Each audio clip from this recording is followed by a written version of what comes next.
അതോട്ട് ഈ ഏത്തപ്പഴത്തിനെ അങ്ങിടുക. ഇട്ട് നല്ലതായിട്ട് വഴറ്റണം. ആദ്യം തന്നെ നെയ്ക്കകത്ത് ഏത്തപ്പഴം ഇടുക. എന്നിട്ട് 2 മിനിറ്റ് നന്നായിട്ട് വഴറ്റുക.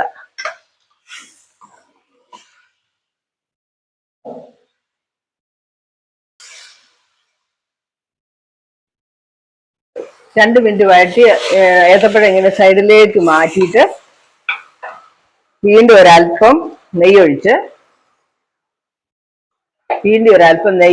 അതിനകത്തോട്ട് ഇച്ചിരി പഞ്ചസാര ഇട്ട്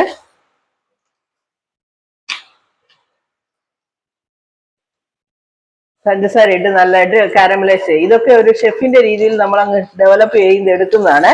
സാധാരണ വീടുകളിൽ ഇങ്ങനൊന്നും ചെയ്യത്തില്ല.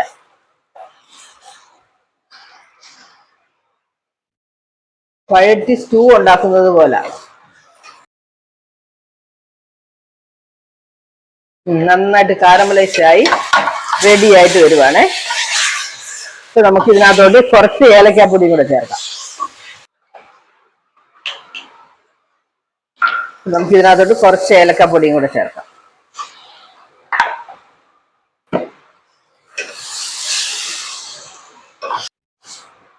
എന്നിട്ട് നല്ല കട്ടിയുള്ള 1-ാം പാലിലോട്ട് കുറച്ച് പുട്ടിന്റെ പൊടി, അരിപ്പൊടി, വീട്ടിലുള്ള അരിപ്പൊടി തന്നെ അങ്ങോട്ട് കലക്കി ഇതിന്റെ പുറത്തോട്ട് അങ്ങോട്ട് ഒഴിക്കുക.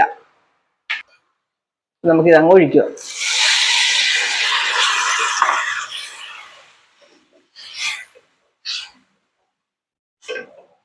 കുറച്ച് ലൂസായിട്ട് ഒഴിക്കണം.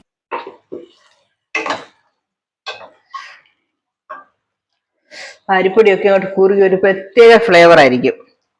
ഇത് ഈ പരുവത്തിലെടുത്ത് ഏത്തക്ക കൊതപ്പിച്ചതാവും.